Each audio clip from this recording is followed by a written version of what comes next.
So this presentation is split into a number of kind of sections. Some are maybe less or more important depending on the kind of discipline or the angle you have within the construction industry. But I'm going to try and go through pretty much all of it today, and we'll see what you think of that. And quite happy to take questions, any comments at the end. So yeah, you'll see there on the screen two building incidents, two failures, Oxgang School in Edinburgh, which had that wall collapse. Thankfully, nobody was injured there. And then the horrific events at Grenfell Tower in London, and those are two, I suppose, of the drivers for a lot of this work. If I can get my screen to move, I'm gonna have to move that. So yeah, the compliance plan approach. A bit of background to that first of all. Those two pictures there, a couple of high-profile incidents, and shortly after the Grenfell Tower, the Scottish Government set up a ministerial working group to respond to that on building and fire safety, and that did a number of things. Two of those things sitting there were setting up a couple of review panels on compliance and enforcement of building standards in Scotland and on fire safety. And then also setting up what we've called the Building Standards Futures Board in May 2019. There were other actions from that ministerial working group and some actions not that long ago around the Cameron House fire that you may be aware of.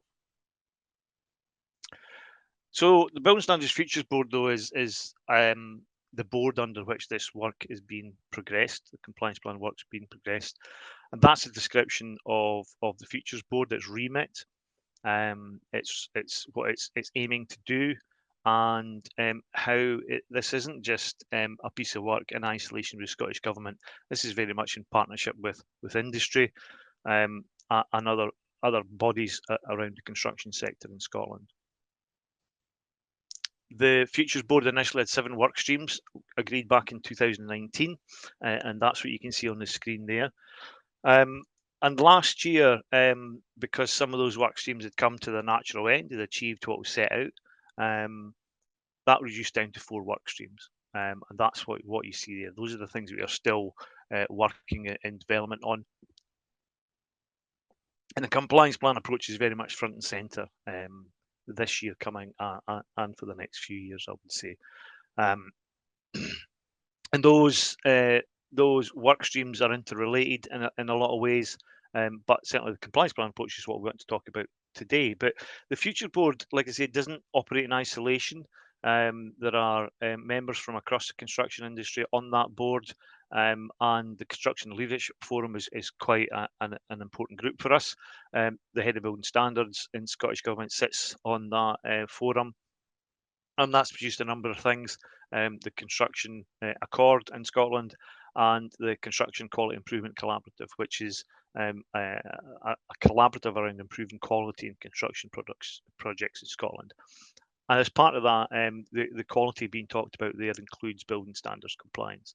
And we're quite closely linked to that, and the early adopters work that we've been doing is hosted on the CQIC website. So there's an example of how we are working quite closely with industry. But what is the compliance plan approach? These are the 2 strap lines that describe what the approach is and its purpose. And its purpose is simply to support compliance with those approved building warrant plans that you have in Scotland before you start work, and with the building regulations. And while we're focusing on high-risk buildings at the moment, the idea and the thoughts of the working group and the Futures Board, Compliance Plan Working Group, the Futures Board, are that the compliance plan approach should be in time applicable to all projects, large or small, simple or complex. It should have be scalable, so that the theory and principles of the compliance plan approach can be applied to all projects. And the other support that the compliance plan approach seeks to do is support those existing roles in building standards legislation in Scotland of the relevant person and the local authority verifier. The compliance plan is going to have 4 stages, and the top 4 there are what were initially agreed in Scottish Government we were going to call those. And Scottish Government is very good at providing big long names for things, but the 4 bullet points below are a bit more concise explanation of what those are. A submission that happens before you make your building warrant submission, so a pre-warrant application, the submission of a compliance plan with your building warrant, an approved compliance plan approved by the local authority verifiers once they've approved your building warrant plans, and then the compliance plan in its completed state at completion stage. This is a fairly standard view of the building standards process in Scotland, very simplified view. You submit a building warrant, you have that building warrant approved, you then do the work, you submit the completion certificate, and then if everything is fine, you get your completion certificate acceptance from the local authority. In 2012, in partnership with Local Authority Building Standards Scotland, there was a document produced called Verification During Construction, was introduced in 2 volumes, a construction compliance notification plan. And that's a document that gets sent out with the building warrant and highlights a couple of things. It tells you who in the local authority is dealing with your application, what their contact details are, and also sets out what are the stages where the local authority building standards verifier either wants to come and do an inspection or is taking a bit of information from you. So that plan idea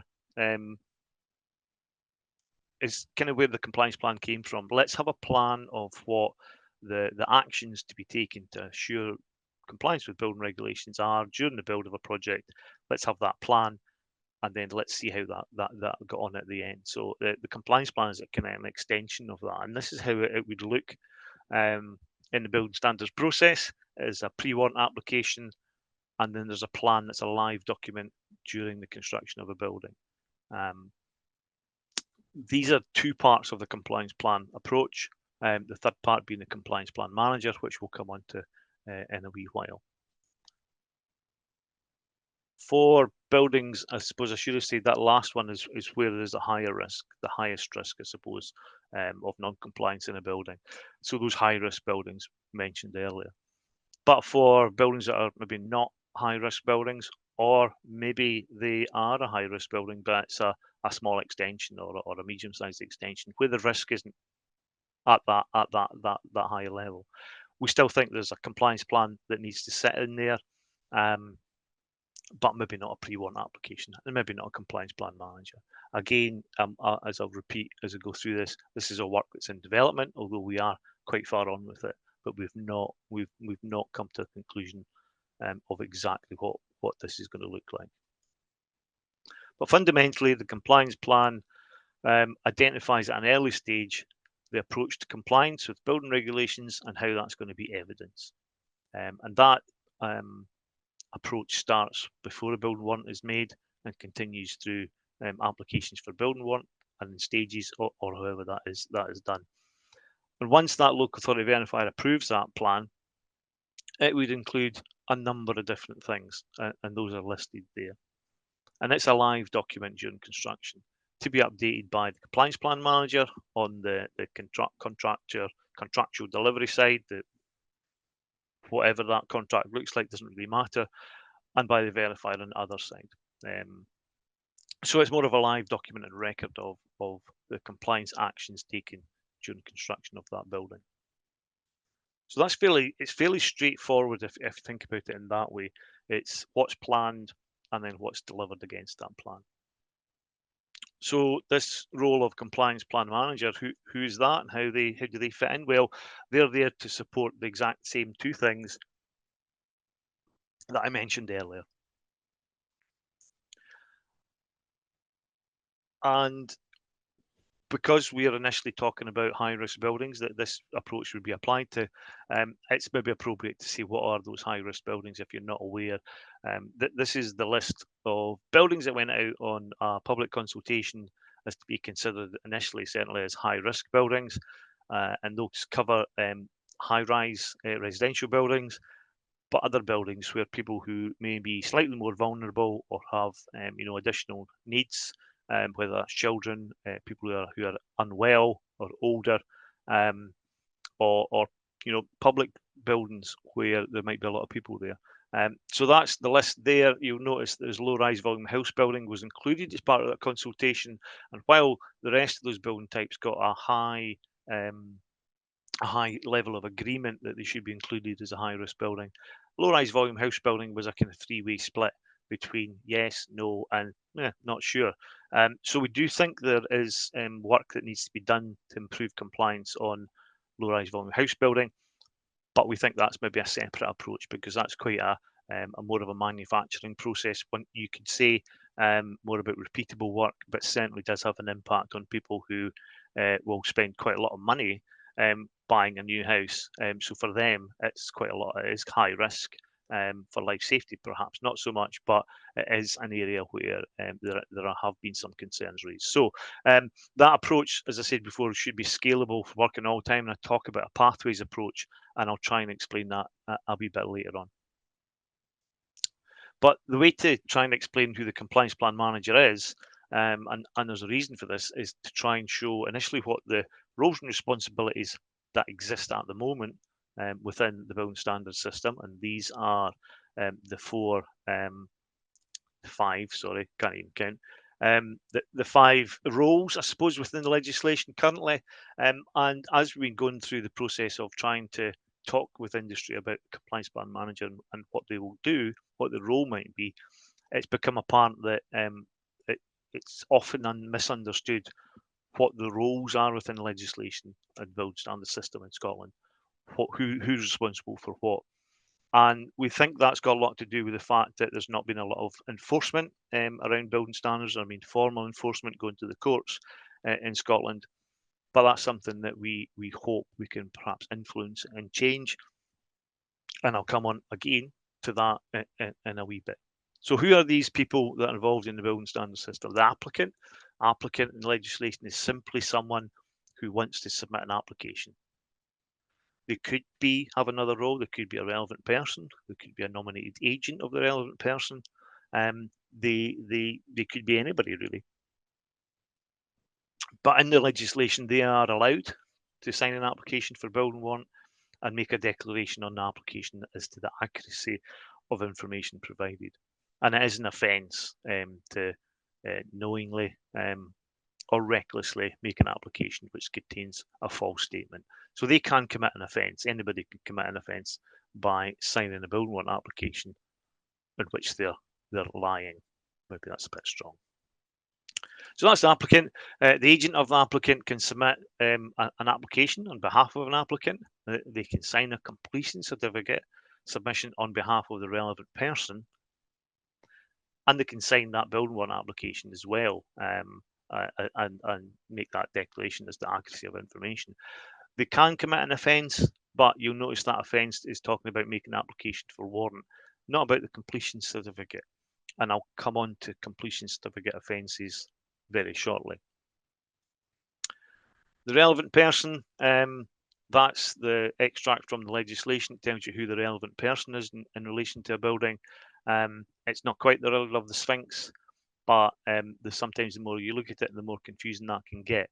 To simplify it, although it loses a bit of the nuance in legislation, we could say the relevant person is the person who's carrying out work for themselves, the person who has work carried out for them, or in the fallback situation for a submission of a completion certificate, it's the owner of the building. And that quote at the bottom is out of our procedural handbook guidance. And it says that relevant person is usually the owner, tenant, or developer of a building who's doing that work for themselves or is maybe employing a contractor to do that work on their behalf. So the relevant person is the person that controls the building, is essentially what I take out of that. And that relevant person also has duties, and that most important one they have is submitting the completion certificate. And that completion certificate certifies works carried out in accordance with the building warrant, etc. Now, the completion certificate can be signed by an authorised agent, but the legislation says the completion certificate must be submitted by the relevant person to the verifier. And the offence in relation to completion certificate is knowingly or recklessly submitting a completion certificate which contains a statement which is false or misleading. So it's not the signing of the statement, in a false or misleading way, it's submitting that recklessly or knowing that that statement is false. So that really tells us that the relevant person is the person who's responsible for built compliance. And maybe actually what I should say is that in the guidance that we have at the moment, it's really clear that the relevant person is expected to take appropriate professional advice before they submit the completion certificate. The verifier is in Scotland as the local authority and has been the local authority since the new Building Scotland Act 2003 came into force in 2005. They're appointed by Scottish ministers, so Scottish ministers could appoint other entities rather than local authorities, but they've chosen to appoint local authorities in Scotland since the new legislation came into place. And at the moment, it's perhaps considered unlikely that would change, but that's the responsibility of Scottish ministers, so they could make that change if they wanted to. Applications for building warrant are made to that verifier, and the verifier has a really heavy duty in terms of design compliance because the verifier should only grant a building warrant if they're satisfied that the work involved will be carried out in accordance with building regulations, and there's nothing in any of the plans submitted or other information submitted that indicates that when that building is finished and complete, that it will fail to comply with building regulations. So we're starting to talk about that building warrant approval stage as being the kind of the compliance, the sort of design compliance gateway. So if we want to talk about gateways, and that's a familiar language for a lot of people, there's the building standards gateway for design compliance. And the verifier who doesn't do that job properly, who grants a building warrant or an amendment, knowing that there's something wrong in that application, is also guilty of an offence. Which raises a question, if they're guilty of an offence and it's the local authority who also does enforcement, how do they do that? But that's a question for another day. So this is what it says in legislation, just in case I'm incorrect and someone wants to look at this and say, no, Frank, you're not right, and I'm open to that. That the verifier is responsible for design compliance. That's what it says in the legislation. So I'll not leave that up for long, but feel free to come back and disagree with me on that. The verifier's got a number of other things that they must do. So if they get a completion certificate submitted to them, they have to either accept it or reject it. In practice, that is normally a bit of a negotiation of, well, I'm not going to reject it, but if you fix these things, I'll accept it. But the verifier has a lesser standard in terms of built compliance because the relevant person is certified or submitted a completion certificate that certifies it is fully compliant. The verifier just has to have a reasonable goal at making sure that they're satisfied that that completion certificate statement is correct. So they have this thing called reasonable inquiry, which is a term in the legislation. It's not fully defined, but it's one of these things that will be defined through the courts if needed. And the verifier can do a number of other things in their tests of reasonable inquiry, including asking any person to carry out a materials test. That can be a combination material, single material, or the building as a whole. So that opens up potential for the verifier for asking quite a lot of action to help them consider whether compliance has been met or not. The local authority is that last person within the legislation as a responsibility. They've got two main responsibilities: to maintain a building standards register, which is open to the public.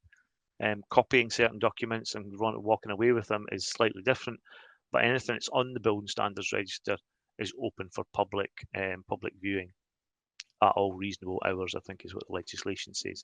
Now, if something has a particular security risk, maybe it's for whatever reason, a prison or areas of a prison, those documents would be taken off the building standards register. If that's what was considered there was a safety risk and shouldn't be on the register, it's taken off. So anything that's on the register is open for public scrutiny. And yeah, so and the local authorities also got the person who carries out enforcement action under the Building Scotland Act. Not the soft enforcement action, it's often referred to, that the local authority verifier will carry out when they're doing their tests of reasonable inquiry, but that formal enforcement action, including referral to the courts. So all that's great, and hopefully that's all understood. So where does the compliance plan manager come in? Well, on the left-hand side of my wee diagram there, we've got those that are responsible for compliance, the relevant person, the applicant, and the agent of the applicant relevant person. And on the other side, we've got the local authority verifier, and we've got the local authority itself, represented by a table. But actually, responsibility for compliance, it's actually maybe the relevant person that's up front and centre for that in terms of the legislation. The architect is someone they employ, or the applicant employs, but the relevant person controls that building. They are therefore the one that is in the best position to control compliance. So they're responsible for compliance. The compliance plan manager, they pop along, and in legislation, we expect that there'll be a requirement for a relevant person to appoint a compliance plan manager to act on their behalf for any building work applications for high-risk buildings. And that's the key part of the role. There are a lot of bullet points there, and there is a lot of guidance in a early adopter's handbook about what the compliance plan manager should be doing. That's all in development. This is all in development. What's in bold there is really the core of it, though. That compliance plan manager would work on behalf of that relevant person on their building standards compliance interests and duties. So they're there to help them, to support them, deliver a compliant building, because the relevant person is responsible for compliance under legislation. So they pop along. I suppose the relevant persons, I've made them quite big there. Actually, I've made the other ones quite small. That's not a reflection on their importance, but in terms of the legislative link, it's between the local authority, the verifier, and the relevant person. The relevant person would be wise to have professional advice supporting them, and that's the architect and maybe the applicant through some kind of contract if they're a tenant or a lessee of a building. Along pops the compliance plan manager, and he's there on that side to help the relevant person with that compliance. This is a diagram that's fairly familiar to me. Well, would be, I made it. But if I am the verifier on the right there with my cup of coffee, fairly typically on a large project, I would probably be speaking to the architect, the agent, or any other kind of engaged professional, the contractor, subcontractors as well, and maybe the applicant if they're different, different from that relevant person, are involved in that project. Those are the people I would normally communicate as a verifier with. Legislatively, though, the connection is direct to the relevant person, and the local authority would take action to the relevant person. So if we pop the compliance plan manager into that space, we would expect it to look something like this. So the compliance plan manager would be sitting between that delivery team and the local authority verifier, acting on behalf of that relevant person. So making sure that those that the relevant person has employed in terms of compliance with building regulations are doing the right thing for the relevant person, so protecting their interests. And this is extract from the early adopters handbook that we have for the compliance plan approach. I'm not going to go through each of these. That second bullet point, though, should be a building professional with appropriate qualifications, expertise, etc. Professor John Cole, when he did his report in Edinburgh Schools, talked about a construction professional assisting the relevant person or client for a new build. So a lot of this guidance comes from that good work that's been done in the past, but it does go on and on and on. And this is because we are still in development with this. And some of these requirements have been questioned, quite rightly, because that's the process of going through development of this new role. So some of that is going to change, is probably a bit more concise. And one of the things we know we need to do is not just say what the compliance plan manager should be doing, but also be saying what they do not do. So they do not be the kind of superhero who takes on the liabilities and responsibilities of everybody on the design and delivery team for a project. more likely that their role is going to be to make sure that those who have responsibilities and liabilities to their client carry that out and are protecting their client, doing what they're engaged to do. There has been a bit of discussion about whether the compliance plan manager will do any level of inspections. I think they need to be on site. It seems to be the feedback we've had, but there is some concern about them being on site and inspecting.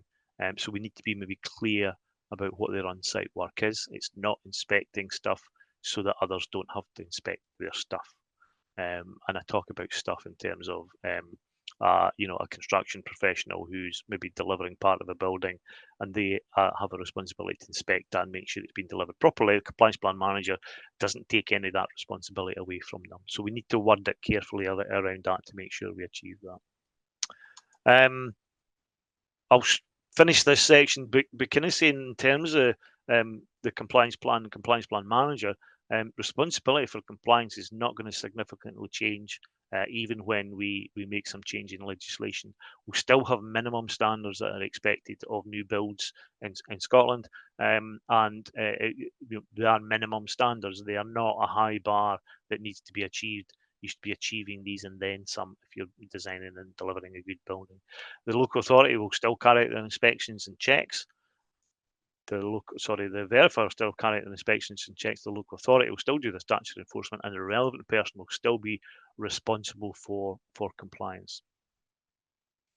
So I'll finish that section there, and I've got a wee section on certification of design and construction, which might be of interest if you're not aware of what this is. So in Scotland, we have an option for certification of design or construction of work that complies with the building regulations.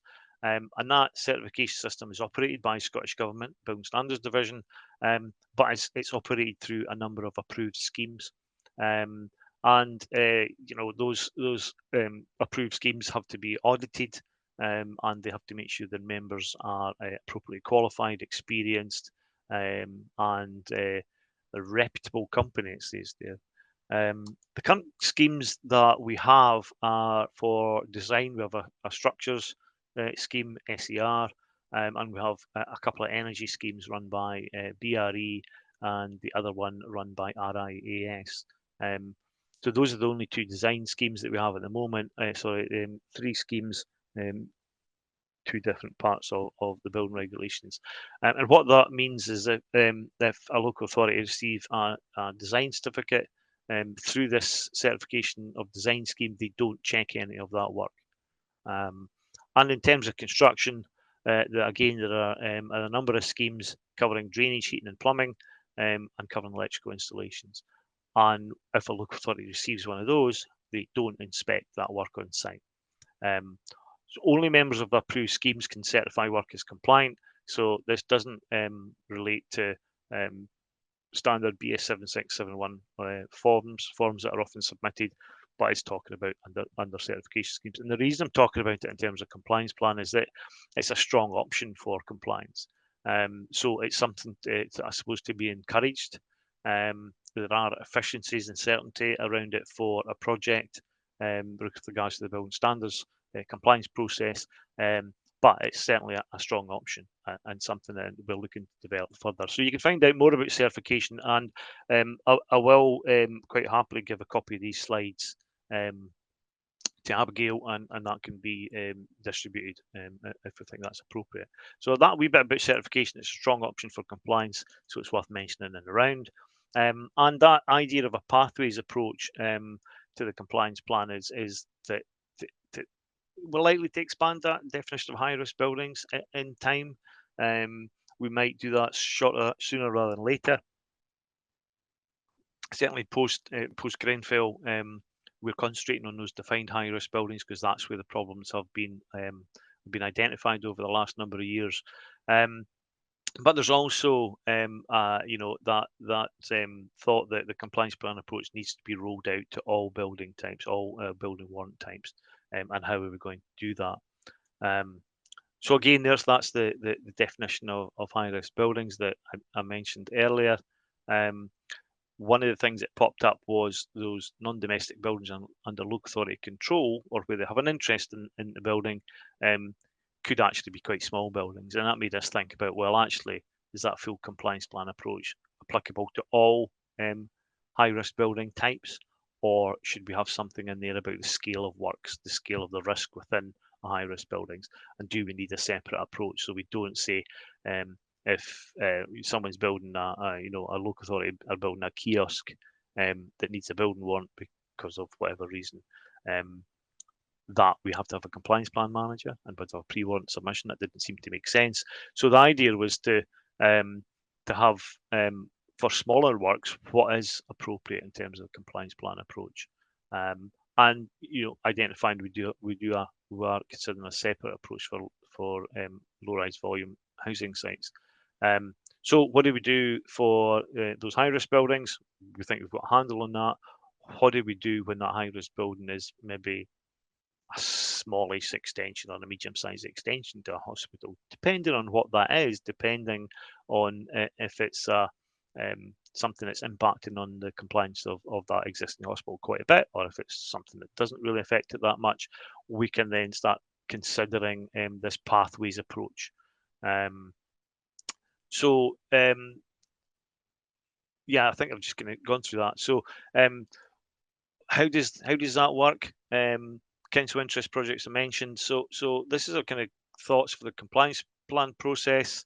That maybe it's appropriate for the full high risk buildings process to be applied to high risk buildings, new build, and maybe as a lighter process for alterations and extensions that are maybe in that medium scale of risk.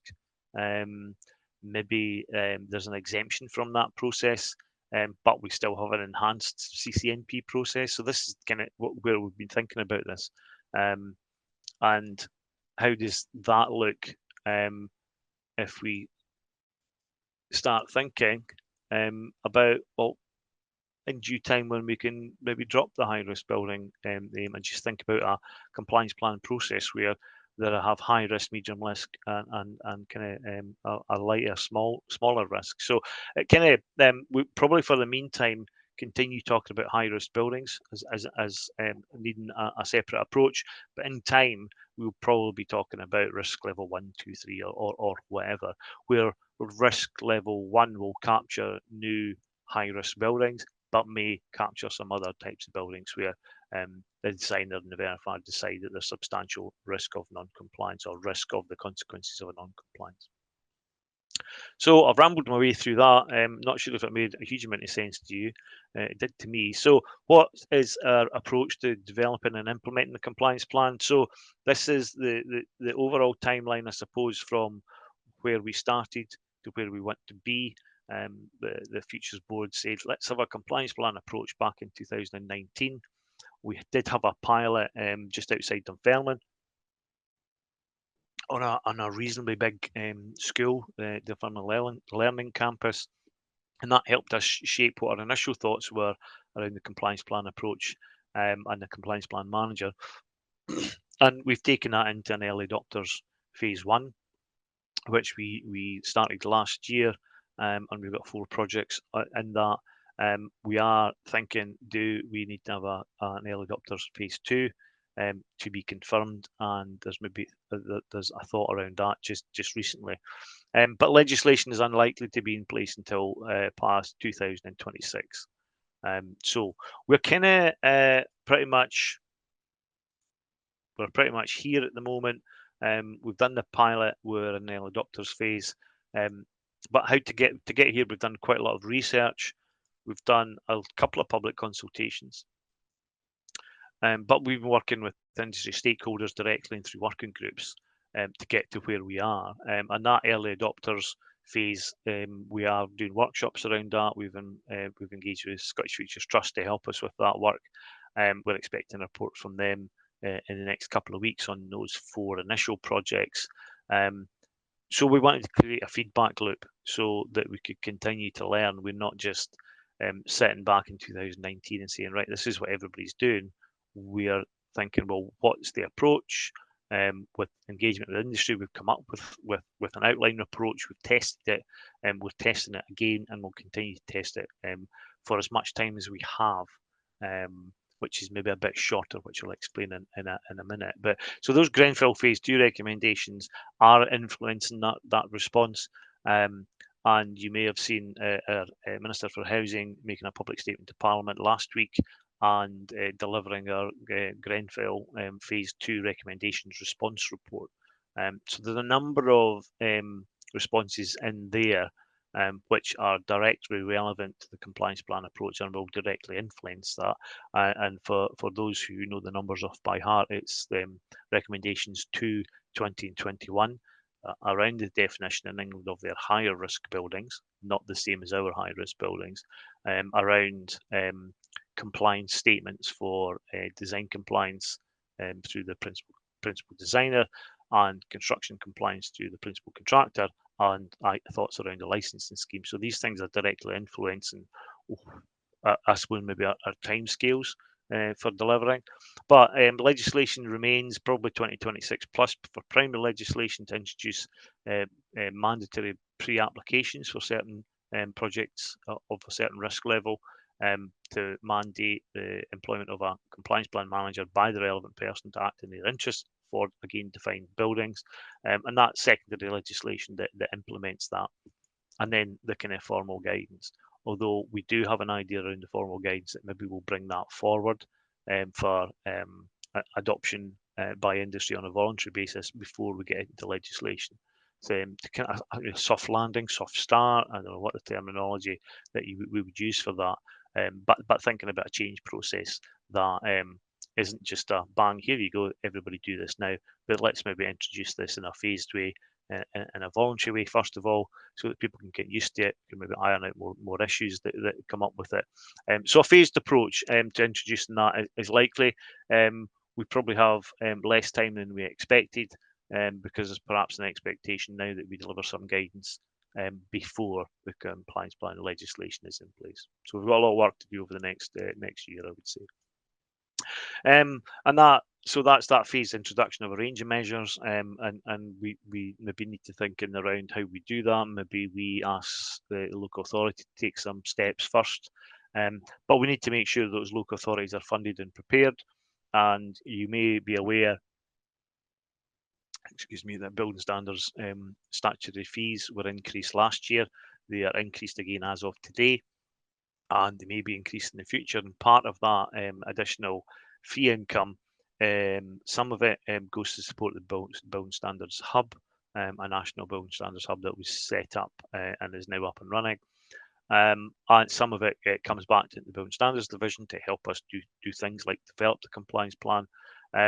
But a chunk of that stays with local authorities, and local authorities are being asked to use that to increase their capacity for taking compliance measures, for doing that reasonable inquiry, to consider what was the staff level they would need if they were being notified to go and carry out an inspection 100% of the time, and gearing them up for the compliance plan approach so they can carry out the additional work that we expect around compliance plan. And also, if we're having compliance plan managers, we need to make sure they exist as well. So we are working with industry on an industry-led competency scheme. We are doing some work around estimating annual requirements. What are the numbers of projects annually in Scotland that typically would require a compliance plan manager?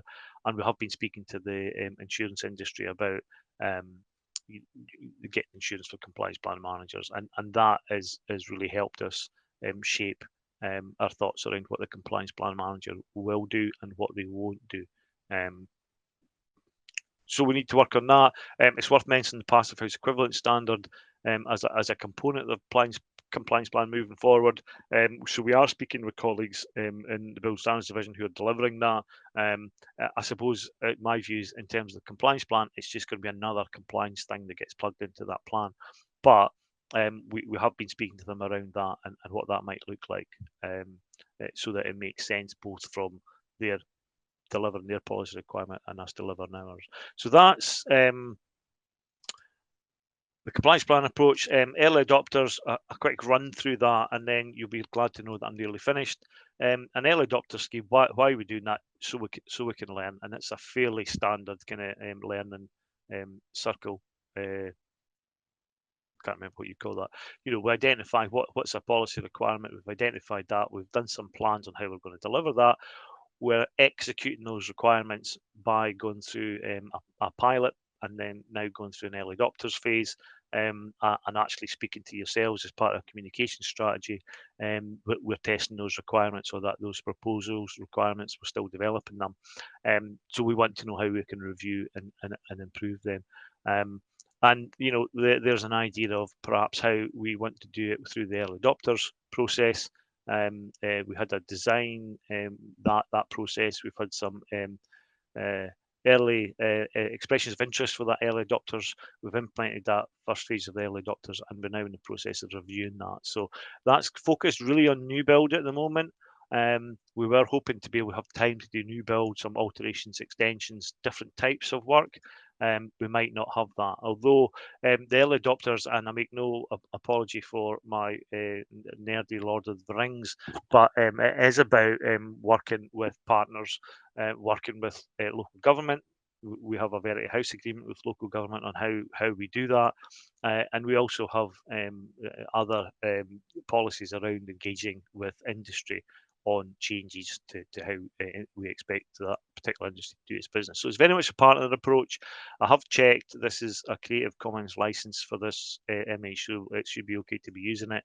But I'll finish maybe reflecting back on the Cole report into Edinburgh schools, and what John Cole felt that the solutions could be to the issues that are raised, and pretty much that clients should ensure that they have at an early stage inter-procurement arrangements appropriately qualified independent scrutiny that provides them the necessary level of assurance around building the quality and goods compliance of the buildings that they are procuring. And that inquiry, John Cole's report, referred to inspection by individuals who are appointed directly by the client, the relevant person, as we would maybe call them, and who are independent of the contractor undertaking the project. So that's in that design and build kind of scenario that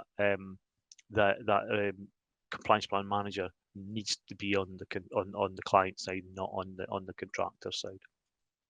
And Dame Judy Hackett, a few quotes from her, quoting what she found in the construction industry: ignorance, indifference, lack of clarity in roles and responsibilities, and inadequate regulatory oversight and enforcement tools. Strong words, but I think everybody said that they're very valid concerns around that. So the compliance plan approach, I suppose we wanted it to be a safe development space. There's no legislation in place. There's no mandating on any of these things, asking people to try these things. And what we found so far is that the process and of a compliance plan, the role of a compliance plan manager, kind of mirrors current really good practice. So perhaps it's a way where we're trying to capture that good practice and developing a role and a plan that delivers that. I suppose the final thought is, if clients employed appropriately qualified, resourced professionals to check that their end product meets the minimum standards, if those professionals are not ignorant of their existing responsibilities or indifferent to those responsibilities if they know what they are, if there's clarity on roles and responsibilities within a project, and if that regulatory oversight can be adequately provided, that the compliance plan manager's role will be easy peasy, lemon squeezy. So really, are we saying that the compliance plan manager and the compliance plan is to make sure these things happen? So I'll leave you with that final thought. That's my contact details. I'm quite happy to speak to anybody about the compliance plan. Whether people are happy to speak to me about the compliance plan is maybe another question. So I'll stop sharing there and hand you back to Abigail and have a look and see if I've got lots of questions in the chat. Brilliant. Thank you, Frank. That was really great. So just looking at the questions here, we do have a few. So first one, which is hopefully nice and simple, is what you've just talked about exclusively for Scotland, which I believe the answer is yes. Yeah, no, the answer is yes, because we have building regulations is a devolved area. So Scottish Government has that responsibility for building regulations, the building regulatory system in Scotland. We call it building standards rather than building control, and have done since 2005. So yeah, it's exclusively for Scotland. Lovely. So the next one then is, who would appoint the compliance plan manager? We would see that the legislation should say that the relevant person should appoint the compliance plan manager after their interest, and that relevant person is the person who controls work. Normally, that would be the end user of that building. If that was a local authority that was building a school, or having a school built for them, that would be the local authority. If it was me building my house and I was engaging a contractor, an architect, and all that, it would be me. Not that I'm saying you have a compliance plan manager for a house, but you know that's the sort of theory. Lovely. Okay. So the next one we have is, are there competency framework requirements for the compliance plan manager? Not yet. That's something we're working on with professional bodies, including GABE, RIAS, RICS, APS is another one. All the usual CIDOB, all the usual professional bodies are involved in that. It's not, I wouldn't say it's stalled, but we're at the stage where we've had a definition of compliance plan manager that's been quite robustly bashed about. And we're probably just at the stage where we're going to redefine that. We do have a compliance plan working group meeting at the end of this month, and that's one of the things that we're going to talk about, that role of compliance plan manager, because it's quite difficult until we pin that down to set up a competency framework around that. But we have got good contacts who are going to help us with that. Lovely. Okay, we have, does the compliance plan set out requirements for specialists such as fire engineers to attend site during construction? The way we see the compliance plan organising that is certainly if there's a fire engineer involved in the design process, they would expect it to be named on that compliance plan document as a relevant professional that's involved in the project. As would, I suppose, their approach to compliance. If it's a fire engineering solution that wasn't meeting part of the technical guidance that supports mandatory standards. So whether they would require them to attend site during construction would be, I suppose, a question for the compliance plan manager and the design and delivery team to set out on the compliance plan if it was the case that the fire engineer needed to attend site. So that would be a judgment that would be made initially, I suppose, on the client side, or to say, well, we need to provide a relevant person with assurance that the fire engineering element is correct. Does that need the fire engineer to attend site, or does it not? That's the question for that bespoke plan, I would say. Okay, lovely. And the final question we have says, to confirm, new build low-rise volume housing will be defined as 10 units or more, and definition added to define terms. That's the expectation. Yes, when we talked about new build low-rise volume house building, it's 10 units or more would be that cut-off point. That's what we expect to be anyway. Yeah. Lovely. Right. Well, I think that's all the questions we have for today. So thank you very much, Frank. And thank you to everyone that's joined us this morning. Just to remind you that we have recorded this session and we will be uploading it to our YouTube channel soon, which you can share with your colleagues, and we will send out a link to that shortly. So with that, I'll wrap up. Thank you again for your time, and we hope to see you again for next month's webinar.